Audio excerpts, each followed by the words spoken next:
That's right, Anya. We're standing outside of Trump Tower right across the street. As you can see behind me, hundreds of protesters are already gathering in anticipation of Trump's arrival here tonight. Like you said, this is just the latest protest to take place following the incidents that happened in Charlottesville over the weekend. Over the weekend, hundreds of rallies and protests also broke out all across the country. Let's take a look. The people, united, will never be defeated. Protesters filled the streets of New York over the weekend, marching through Midtown Manhattan, Times Square, and Union Square, demanding for the president to refute white nationalist groups, including the KKK and neo-Nazis who clashed with the anti-racism protesters in Charlottesville. Part of that struggle against white supremacy and against the resurgence that is happening now. They rallied in the city where over half of its residents are descendants of slaves, in a city where they continued war on black people.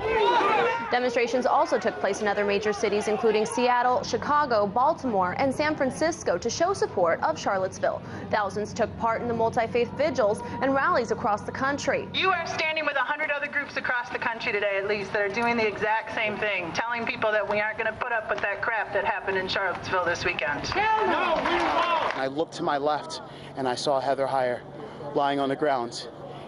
And I saw the life pass from her eyes, and I watched her die. And from that moment on, I swore to myself that I would not stop in the fight against white supremacy, that I would never let this happen again, that I would never let another person die because of white supremacy, because of domestic terrorism. Although many of them were separate demonstrations, they all shared a similar message. In the United States of America, we will not let people divide us with fear or hatred or tolerate racism. Meanwhile, counter-protests also took place.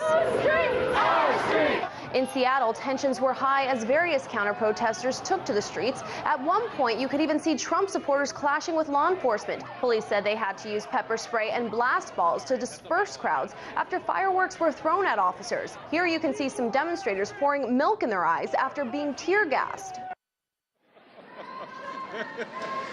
President Trump is expected to arrive here at Trump Tower later here tonight. And like I said, this will be the first time he is back here at the tower since taking office on January 20th. But protesters are expected to remain gathered out here until he arrives. Reporting in New York, Trinity Chavez, RT.